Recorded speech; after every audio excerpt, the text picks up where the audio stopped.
technologies that take some time to get adopted. And you think about blockchain and what the pundits, you may have heard this over and over, if you go back to 2015, 16, 17, it's a technology that's a solution looking for a problem.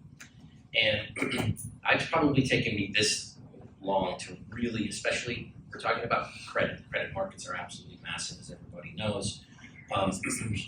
But the way that business is done, as Austin had just described, is how it's being done. And I see this happening in real time, folks like Satchel or like a Figure, where it is going to look ridiculous that we bought a $900 million, now I focus on auto, if you don't know that, or as I said earlier, we bought a $900 million pool of auto loans off of this Excel spreadsheet.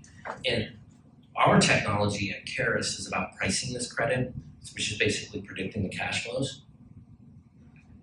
We're the ones who get these CSV files from massive household name logo banks, of which we see all sorts of data integrity issues, not to mention that it's not immutable, of course. It's sitting there in an Excel spreadsheet.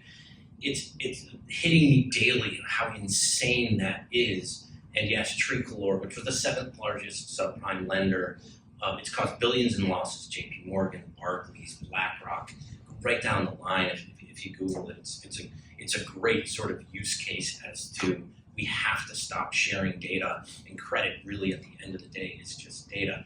Now, if you go look at the 25,000, not auto borrowers from Tricolor, but 25,000 creditors that had lent to them for all parts of their business, which I won't bore you with, it's not really relevant.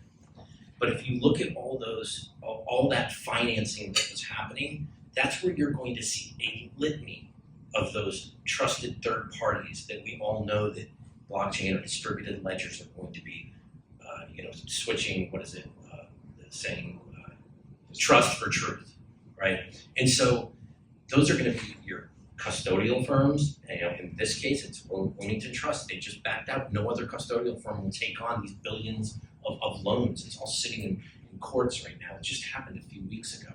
You have the investment banks that did all the ABS deals. You have the private credit firms, some of them getting in trouble because they own a bunch of these ABS bonds.